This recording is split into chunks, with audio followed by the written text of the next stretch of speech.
Bismillahirrahmanirrahim. Assalamualaikum warahmatullahi wabarakatuh. Alhamdulillahirabbil alamin wassalatu wassalamu ala asyrafil mursalin sayyidina Muhammadin wa ala alihi wa ashabihi ajma'in. Qala rabbi shrah li sadri wa yassir li amri wahlul 'uqdatam min lisani yafqahu qawli. Subhanaka la ilma lana illa ma 'allamtana innaka antal alimul hakim. Allahumma 'allimna ma yanfa'una wanfa'na bima 'allamtana wa zidna 'ilman wa 'amalan ya arhamar rahimin. Amma ba'd. Alhamdulillah, pertamanya kita bersyukur pada Allah Subhanahu wa taala kerana dengan izin Allah Subhanahu wa taala pada petang ini kita sekali lagi dapat sama-sama berada dalam kuliah Zuhur majlis ilmu ini. Moga-moga pertemuan kita pada petang yang berbahagia ini diberkati oleh Allah Subhanahu wa taala. Saya mengisi kelapangan masa petang ini di atas keunzuran Ustaz jemputan yang kita jemput pada petang ini, Ustaz Fishamuddin. Maka insya-Allah untuk sama-sama kita mengisi kelapangan masa ini, moga-moga ada kebaikan dalam perbincangan dan perkongsian yang akan sama-sama kita hadamkan pada petang yang berbahagia ini, insya-Allah. Saya suka untuk membawa satu perbincangan, perkongsian tentang tajuk yang di hadapan ini, iaitulah maqasid syariah. Maqasid syariah, satu perbincangan yang biasa kita dengar ataupun istilah yang biasa kita dengar akhir-akhir ini tentang maqasid syariah. Cuma yang maqasid syariah ini ialah daripada bahasa Arab. Maqasid daripada perkataan ataupun jamak kepada perkataan maqsad ataupun maqasid dalam bahasa kontemporer ini ialah objektif, tujuan. Syariahnya ialah syariah Islam. Apakah tujuan pensyariatan satu-satu hukum yang Allah Subhanahu wa taala perintahkan seorang manusia untuk melaksanakannya? Sama ada hukum itu adalah hukum individu, perlu laksanakan kewajipan dari sudut individunya, ataupun kewajipan yang Allah Subhanahu wa taala perintahkan itu dilaksanakan secara berkumpulan, berjamaah, bernegara dan sebagainya. Ada objektif utama bila mana Allah Subhanahu wa taala mensyariatkan satu-satu hukum. Yuridullahu bikumul yusra wa la yuridu bikumul usra. Allah Taala menghendaki kepada kamu akan kebaikan dan Allah Taala tidak menghendaki kepada kamu kesusahan. Itulah ayat Al-Quran yang menceritakan kepada kita tentang objektif satu-satu hukum disyariatkan oleh Allah Subhanahu wa taala. Syariat Islam didatangkan oleh Allah Subhanahu wa taala untuk menjamin dua perkara. Dua perkara je objektif syariat. Yang pertama, untuk menjamin kebaikan, maslahah kepada manusia. Bukan muslihat. Ya, muslihat lain. Maslahah ni kebaikan. Serta menghindarkan kemudaratan kepada manusia tanpa mengira kerugian. Maknanya setiap manusia, maqasid objektif daripada syariah ini pertama nak bawa kebaikan kepada manusia. Itu yang pertama. Yang kedua ialah untuk menolak segala keburukan daripada manusia. Itu adalah dua objektif utama pensyariatan hukum Islam yang Allah Subhanahu wa taala telah gariskan di dalam Islam ini. Pertamanya nak bawa kebaikan kepada manusia.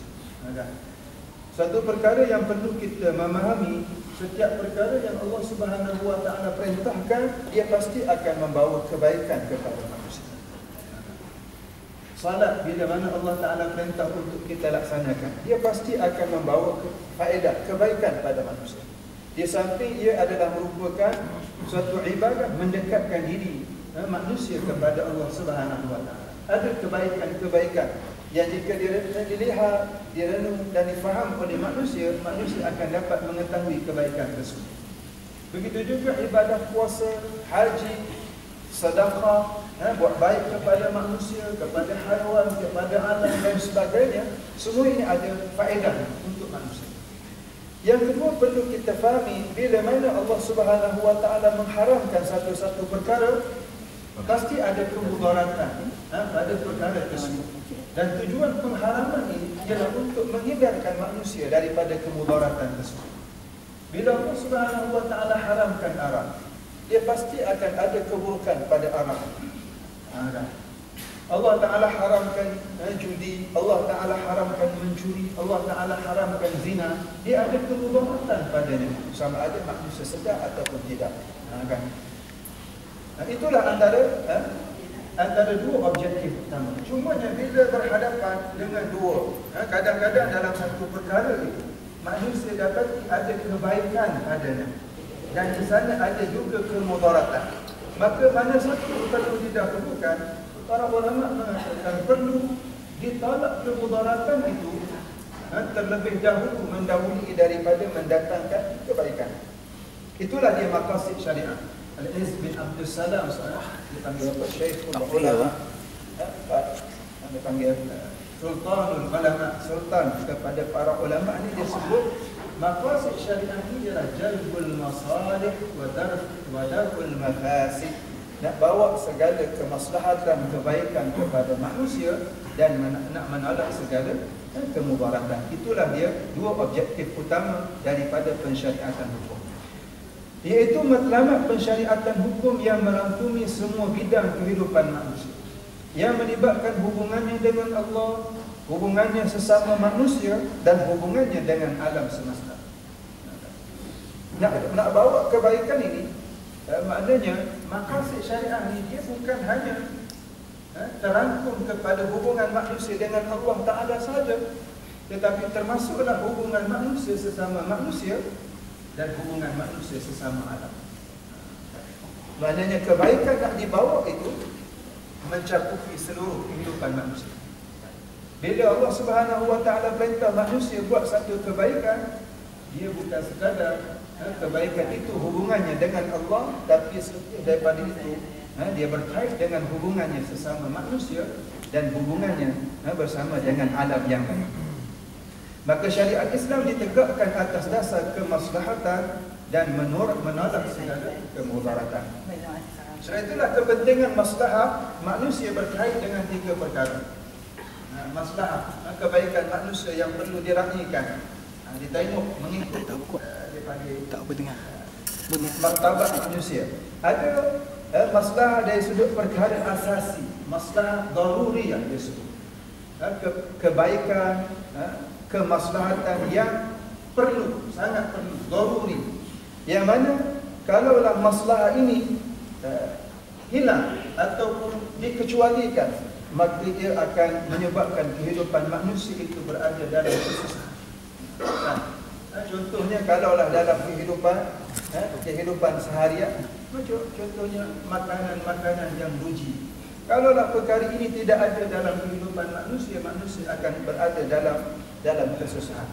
Perkara asas daruriyah ni contohnya, kalau kita tengok kat sini yang perlu Islam jaganya 4 perkara.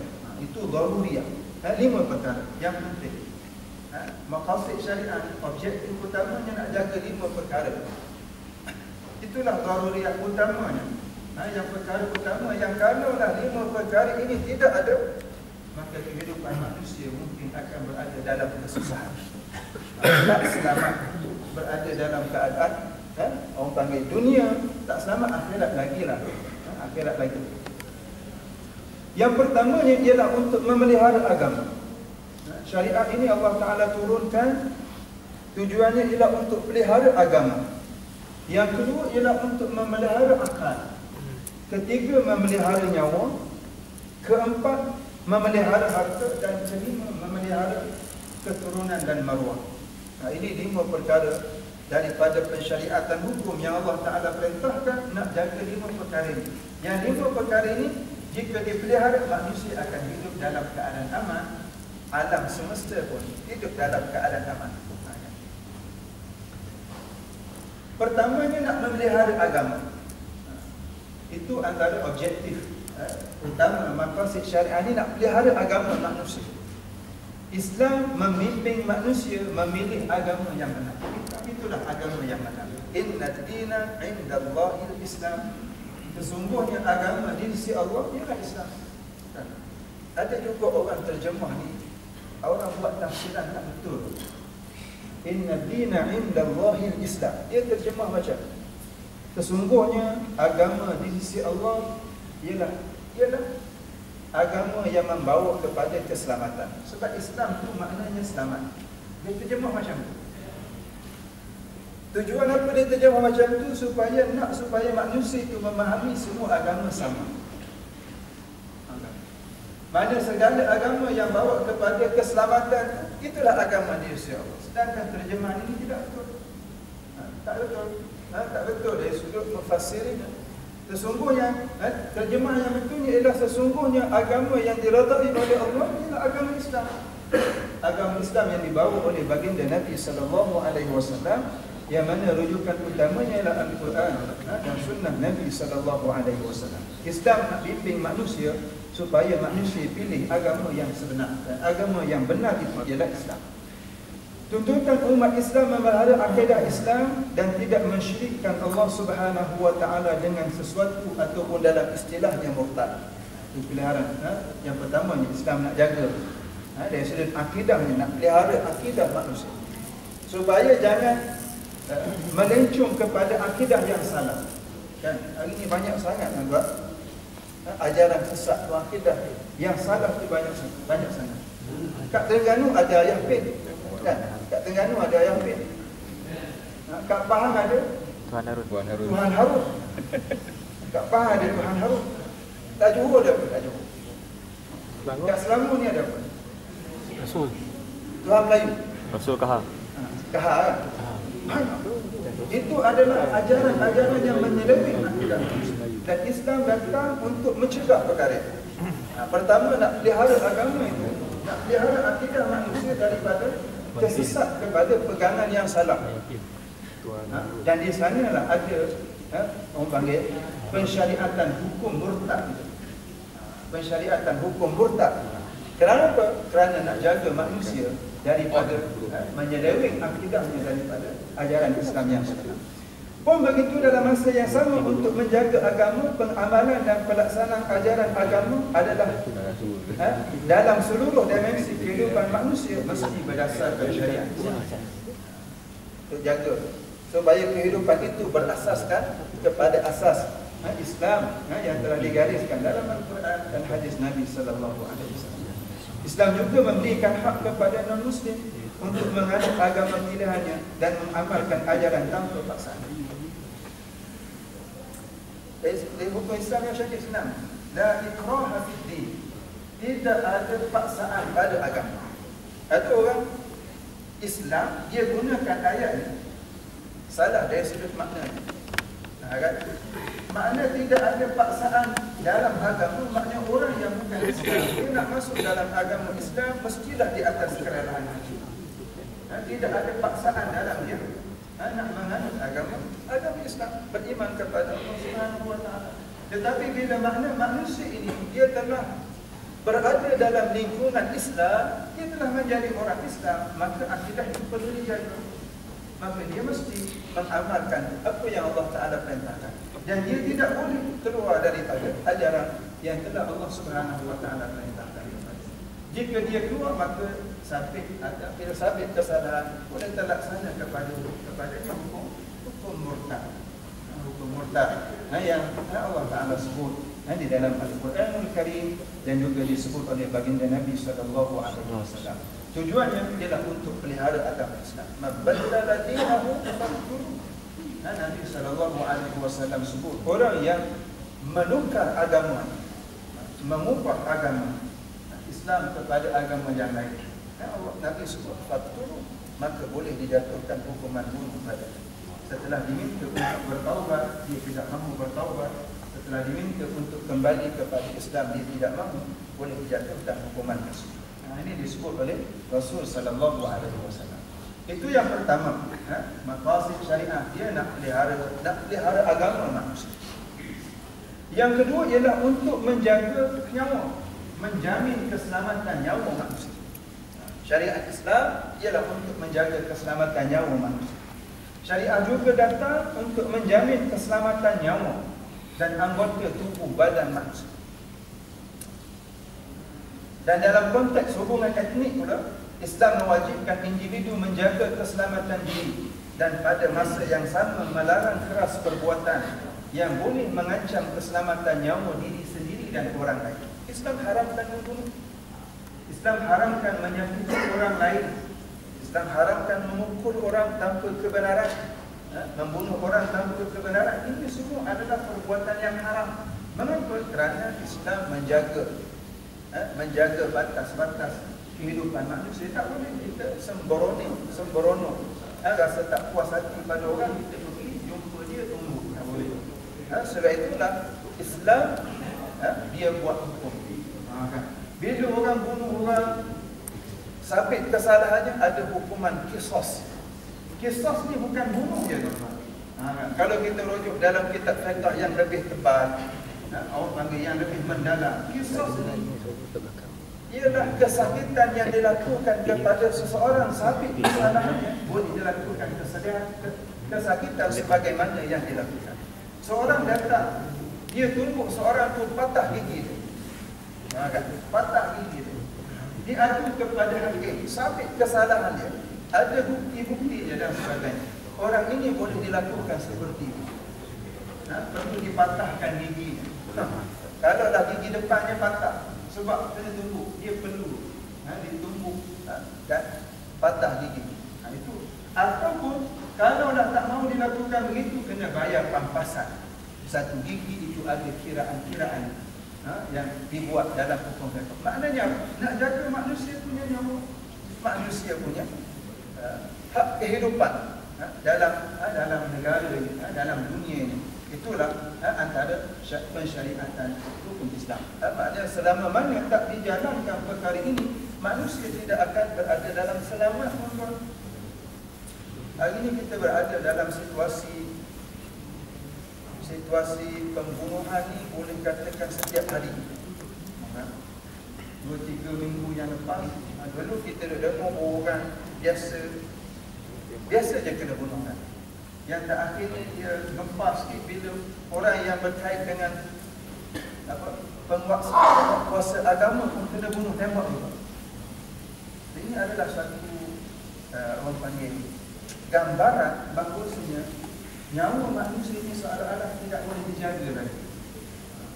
Sangat murah nyawa manusia. Itulah sebab apa? Sebab orang yang melakukan perkara ini, hukuman yang diberikan kepada dia jika sabit kesalahan tidak mencegah dia daripada melakukan perbuatan tersebut. Sedangkan hukum yang Allah Ta'ala sebut dalam Al-Quranul Karim, nakalan min Allah, dia satu pencegahan daripada Allah. Pencegahan daripada Allah. Mana mungkin orang tu nak bunuh orang, bila sabit kesalahan bagi dirinya, dia akan dibunuh. Orang tak akan bunuh. Bila dia tengok ada kes orang yang bunuh orang telah dibunuh, orang tak akan berani lagi bunuh. Tapi kalau sekadar orang yang ditangkap membunuh orang itu hanya dibayar ataupun ditangkap dan dilengkap beberapa ketika, kemudian boleh keluar balik, dia tidak memberikan keturunan kepada manusia. Manusia boleh upah orang bunuh. Kadang-kadang nilai, pernah dengar orang sebut nilai manusia ini, bayar 500 boleh bunuh. Bagaimana nilai harga manusia? Boleh upah orang, bayar 500 boleh bunuh si fulan dan si fulan. Bagi je nama, alamat kat mana. Itu boleh tembak. Contoh. Maknanya nilai nyawa manusia tidak. Maka Islam datang untuk menjaga perkara tersebut. Yang ketiganya ialah untuk memelihara akal manusia, memelihara kemurnian fikiran. Itu maqasid syariat. Dia nak jaga kemurnian fikiran.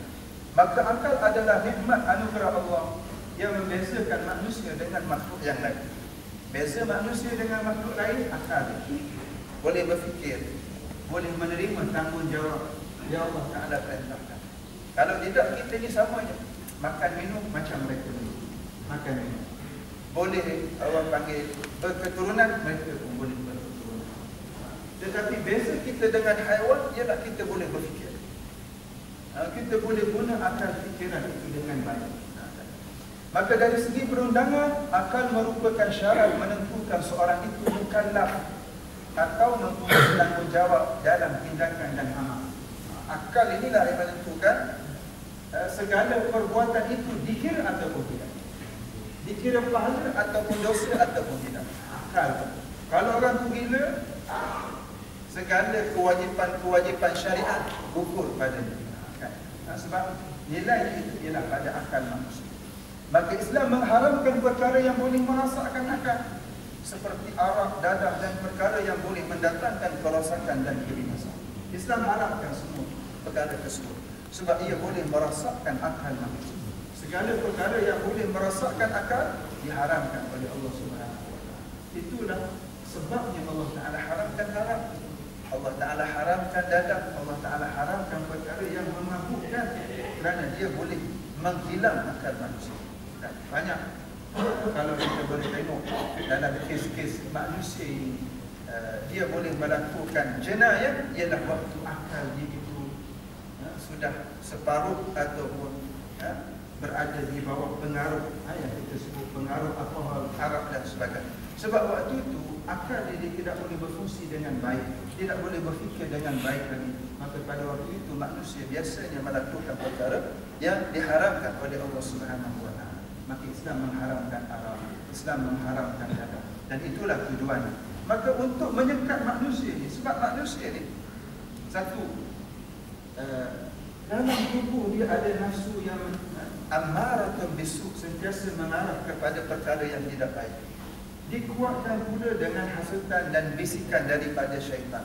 Biasanya manusia akan cenderung kepada perkara tersebut. Maka untuk menyekat kecenderungan itu ada hukumnya.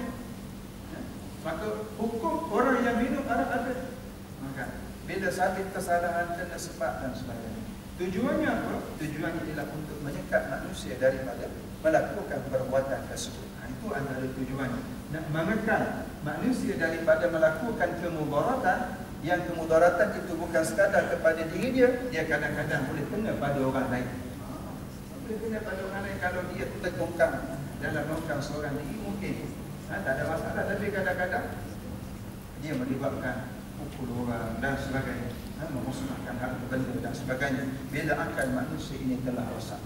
Dan hari ini kita boleh temukan banyak kes-kes ragu, banyak kes-kes rompak, banyak kes-kes kecurian. Dia melibatkan orang yang terpengaruh ataupun kita sebut addicted dengan dadah, dengan arak dan sebagainya. Ini adalah perkara yang biasa berlaku. Kawan-kawan kita ada yang rompak rumah, pukul orang dan sebagainya. Dia melibatkan orang yang telah hilang sebahagian daripada fungsi akalnya dengan baik disebabkan dia mengambil benda-benda yang haram seperti arak dan dadah. Itu yang ketiga. Yang keempat, maqasid syariahnya ialah untuk menjaga kehormatan dan maruah diri. Jaga maruah diri, kehormatan. Islam melindungi kehormatan dan maruah diri individu. Justru itu kehormatan dan maruah diri tidak boleh dicerobohi tanpa kebenaran. Sama ada diceroboh secara fizikal ataupun diceroboh dari sudut tuduhan-tuduhan dan sebagainya. Maknanya Islam haramkan zina, Islam haramkan rokok, dan Islam juga haramkan tuduhan berzina kepada orang tanpa kebenaran, tanpa hukum. Maka ini semua adalah untuk melindungi pribadi dan maruah seorang manusia. Islam tidak mengenalkan terjerumus dalam perbuatan yang keji seperti zina. Islam juga menjaga keturunan dan nasab seseorang kerana ia memberi kesan kepada perwalian, pewarisan, nafkah dan sebagainya. Ada hukum kaitan. Sebab itu Allah Ta'ala cipta manusia ini, dia ada naluri dia, lelaki, perempuan dan sebagainya. Lelaki perlu kepada wanita, wanita perlu kepada lelaki. Maka untuk menunaikan hak atau keperluan ini, ada jalan yang digariskan oleh perkahwinan supaya keturunan itu terjaga, mana yang berkait dengannya dijaga dengan baik.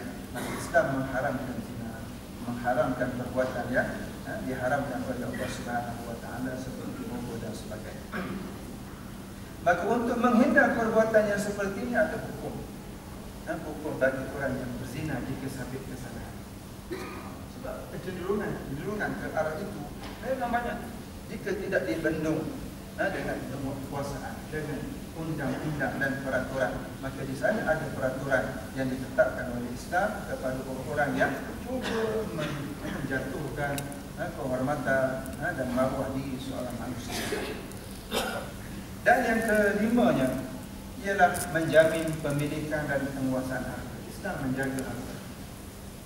Maqasid syariah ini dia nak menjamin harta manusia supaya jangan diambil tanpa kebenaran.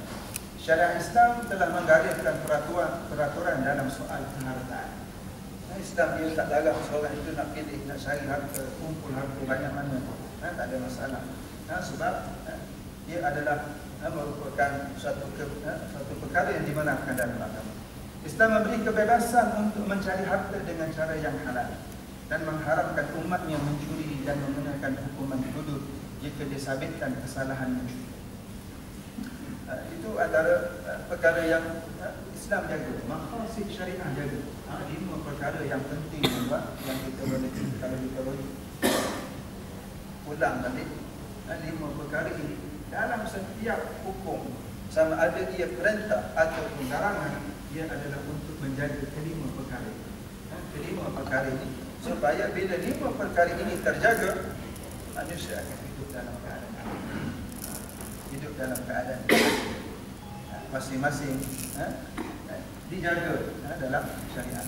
Itulah yang pertama, perkara maslahah manusia yang pertama yang disebut sebagai daruriyah, yang dijaga perkara tersebut supaya kehidupan manusia ini, kalau hilang perkara ini, hidup dalam keadaan susah.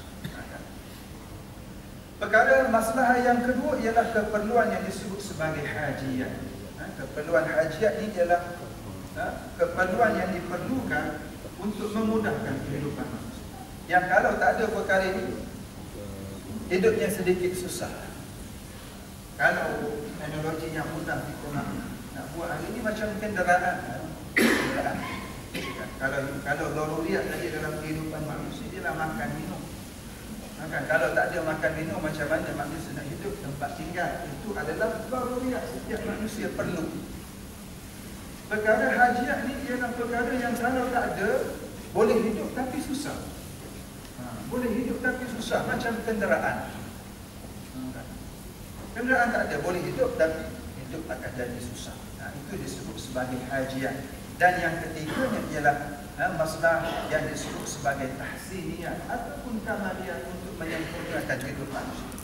Kita sebut sebagai aksesori, contohnya, ataupun nak sedikit kemewahan dalam tempat tinggal, mewah dari sudut kenderaannya, mewah dari sudut tidak makanannya sedap. Itu adalah masalah yang ketiga yang disebut sebagai tahsiniyah. Ini adalah masalah yang dijaga di dalam Islam, tetapi mengikut prioritinya. Yang pertamanya lebih dijaga, yang keduanya ialah mengikut hajat dan keperluan seseorang berhadapan dengan perkara. Inilah yang sedikit daripada perbincangan yang dilontarkan untuk kita memahami tentang satu-satu maqasid syariah, satu-satu hukum yang disyariatkan. Di sana ada perkara kebaikan yang dikehendaki oleh Allah Subhanahu wa taala dan kemudaratan yang hendak dihindarkan daripada diri seorang manusia dan masyarakat Islam. Jadi saya kira itu perkongsian pada petang yang berbahagia ini mengisi masa yang ada tuan, insya-Allah. Moga-moga kita dapat mengambil pengajaran ataupun sedikit perkongsian info daripada apa yang kita boleh dapat, tambah daripada apa yang telah kita ketahui, insya-Allah. Moga-moga Allah Taala memelihara